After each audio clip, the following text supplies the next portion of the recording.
All right, FightHype.com here at the man's son's football practice here with the Flush and Flash, Kevin Kelley, former featherweight champion of the world.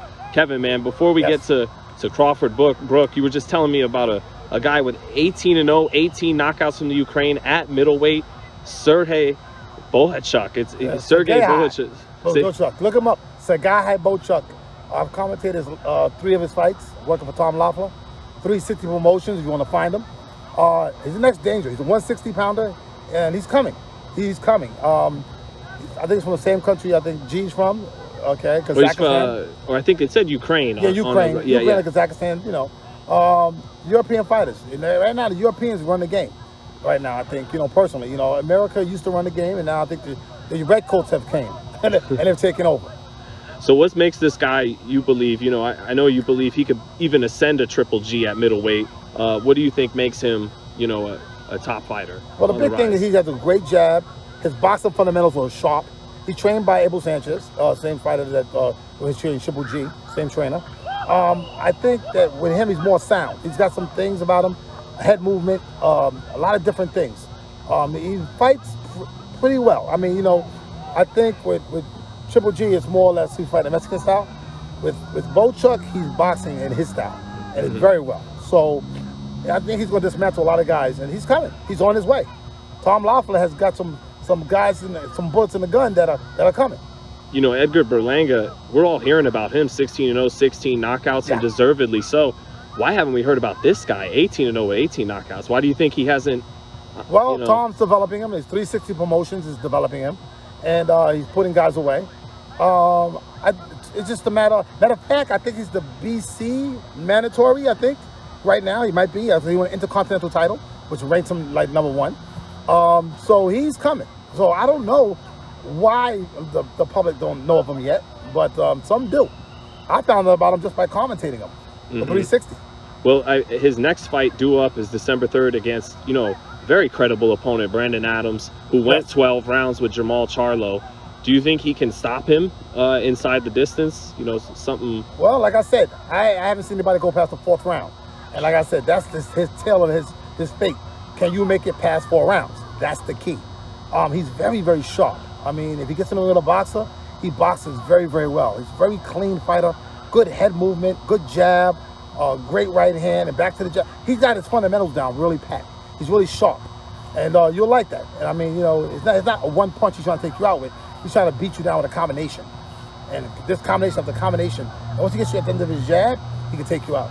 Would that be a statement, taking out a guy who went 12 with the WBC champ right now in Jamal Charlo? He's on his way. Like I said, I believe, like I said, I called Teofimo Lopez out about maybe 2 or 3 years ago. I'm not a fortune teller or something like that, but you can see talent when it's there. And Bohachuk is a talent. I think Teofimo is going to run the game. I think the future, I'm going to predict it now, is a fight between him and Crawford. That's going to be there. He's going to go to welterweight 2 years from now. And that's the big fight. That's going to be a mega fight between Teofimo Lopez and Crawford. That's going to be a big fight. That's really coming at. I haven't heard that. Everyone's talking about Teofimo against the likes of Devin Haney and Gervonta Davis, but you think he's headed Crawford's way? Yeah, because you know why? He's already talking about going to 140. Right. Okay, well, you got to be the champion. You're a conquered. See, the whole thing is no motivation to fight guys that you're underneath you. There's a motivation when you're a boxer to fight guys above you. So you want to fight guys that you have something to shoot for. It's motivation-wise. A fighter has to be motivated. So what would motivate me? You know what I'm saying? It's almost like what Joshua was talked about. Tyson Fury talking about fighting Wilder again. He was like, You know what I'm saying? Well, there's no motivation for him to do it. It's got to be something more than just the belt and more than just the money. It's got to be something that's taking me somewhere. I can go somewhere I've never been before. And that's what it's about. And I think that, Teofimo, he's talking about 140. He's talking about, so if he's talking about 140, he's the undisputed champion. Right? So realistically, I think he's looking at anybody like Haney or anybody underneath him, as they got everything to gain, he's got everything to lose. Right. Right? He's kind of even said that just recently. And I understand that feeling, because when you're a champion, like me, when I was fighting for the world title, and I couldn't get the guys in the way with me to be undisputed, you kind of get lazy. You kind of get psychological. It's all psychological. I tell people all the time, this boxing game is 90% psychological. It's all here. Right? Only 10% physical. So that's where it's at. And it's hard to keep a sane mind in a game where the champions are avoiding you, or guys, you got to look for and I give Teofimo a lot of credit. He's looking for people to elevate him. Who's bigger than me? And that's how you climb. Not who's underneath you because there's nothing there. Do you think he could pull that off? I mean, they did both start at 135. Crawford started at 35. But, you know, he's got length on Lopez. Could you see him pulling that off if that fight ever did come to fruition? With that one, I might be neutral. Because with that one, you know, Teofimo does a lot of things. The Crawford does a lot. I mean, they switch. They righty-lefty, you know. That's something I did in my own career. Righty-lefty, and they got some tools on him. The thing about Teofimo has is youth. Okay, he has youth on him, and he has a huge right hand. How the question mark of fighters from Duran to anybody went from lightweight to welterweight is, can you carry your power? That's the difference. At some point, you cut off. Right. So we don't know if Teofimo has welterweight power in that now, and he's displaying it at welterweight. So, you know, Crawford, I think Crawford's a complete fighter, but I think his best 140, 135 too. And guys surviving 147 because that's where the money's at. That's where the competition really is at. So they're not going there because they really want to. They're going there because they have to. Be honest, Kev, you're loving what Teofimo did too, because he's doing New York proud, huh? Well, yeah, he's from Brooklyn. I'm a New Yorker. You know, of course, I'm a patriot. Okay, I'm patriotic.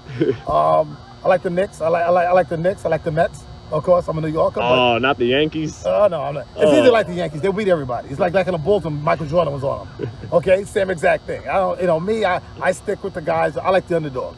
I like the guy that come from behind and try to win. That's like my career. Come from behind and take over everything. You know, that's what the people love. That's what people want to see. That's why Rocky did so well, because you want to see the guy that's on the bottom make it to the top, right? And Teofimo's one of those guys that nobody believed that he could do that, and he's achieved it, right? So now he's looking for bigger challenges, which I give him credit. His father puts him in the market. I give his father a lot of credit for making his son step up to the ante when he feels, you know, it happened with Floyd. People don't understand that. Floyd Sr. was saying that about his son. So it's the same thing. We've seen this before. And even though Floyd wasn't thinking it, but his father was. And lastly, too, Kev, big fight this Saturday. And by the way, shout out to the Sucker Punch. That's the Sucker Punch show. Watch that on Instagram, okay, 2018. It's not the THE, Sucker Punch. We have 47,000 right now. We're going to the studio real soon. We'll do another episode for you guys. Of course, we got Crawford on there. We got Errol Spence. We got Riddick Bowe. We got everybody on there. Watch it. We even got my man Russell Peters. Okay, he did a commercial for us and everything else. We got him on there. It's a boxing show for the boxing public. Okay, I feel that, you know, Mike Tyson's doing a podcast, and more of us should do shows. More of the guys that are active or not active or just from the game of boxing should get out there and do something for the sport and let you know. I want to let you know who's coming, what I see.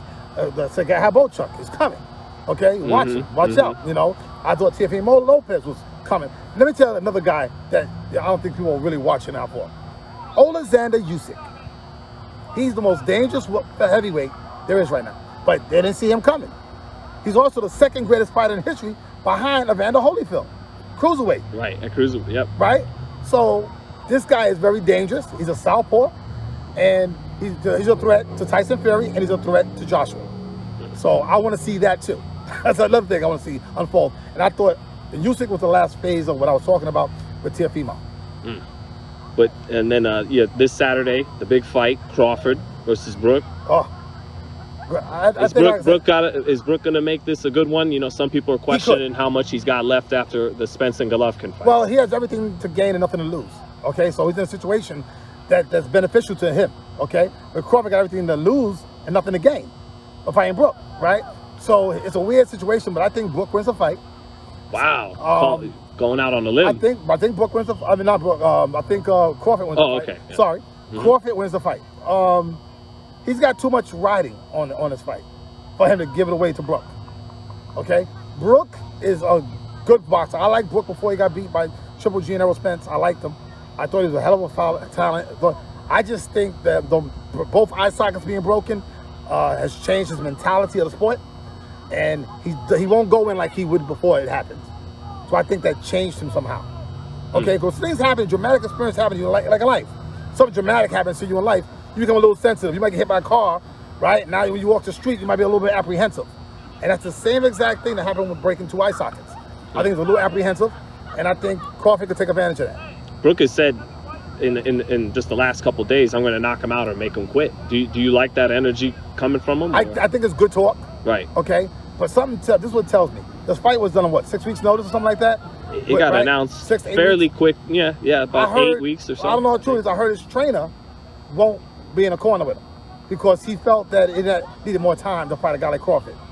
So I'm questioning the conditioning. I'm questioning the mental ready, which is more important, the mental ready of this fighter, because going into the ring. So the idea is how much will Kell Brook have going into the ring psychologically? Because getting ready for Crawford is a different animal. Okay, a man that's switched righty and lefty. He can fight from different angles. He knows more about boxing than most fighters do. Mm-hmm. So good luck, Kell Brook. I don't think you'll pull the upset off, but I think it'll be a credible fight. And lastly, Kev, thanks so much, man. Literally at your son's football practice, legacy, undefeated. The Sucker Punch show, and also the Strike Back system, training system. If you didn't see it before, look it up on YouTube and take a look at it. Do you think Crawford's the best we got right now, pound for pound? And do you favor him over Pacquiao and Spence? I give him the credence to be the best fighter in the world. He is. He's the best fighter in the world right now. Okay, prove it. Undisputed champion, lightweight undisputed champion, junior lightweight, and he's trying to become welterweight undisputed champion. Be the first fighter in history to do 3 divisions like that. He is the best. It's just what it is with the public. It's all attention. How many behinds you can put in the seats? Can he pack arenas? He's a guy that's earning it. He's not getting it be given to him because he's from another country or he does something antics on TV or something like that. He's a very calm, relaxed guy, good guy, a married husband with children, and there's nothing really exciting that the public really can watch except for when he fights. So it's just a matter of time before, and I think the Teofimo fight 2 years from now is going to be big, and that's going to put him to where he needs to be. Does he remind you of anyone like Sweet Pea or anyone from the past, or? Realistically, his boxing is new, a little bit new. Yeah. It's not. I'm sure it's a formula of different things. I'm sure there is. Okay. Of course, he's got a little bit of Floyd in him with the arm and the shoulder. He's doing that. He doesn't really remind me. I thought he's very unique in his own way. Mm-hmm. I'm gonna give him his own credit. I'm sure he copies some things in the style that are from different fighters. I'm sure they are. I don't know which fighters they are, but if I think about it, if something comes to my head, Aguayo. His uppercut is something like Aguayo's almost. It's like he throws it in an angle that's kind of weird. Okay. Mm-hmm. But he's got great punching power and he's smart. Like I said, this game is 90% psychological. So what he did against Lomachenko, that was all psychological. So thank you, Kev. Thanks so much, brother. The Sucker Punch. The Sucker Punch show, 2018. Strike Back training system.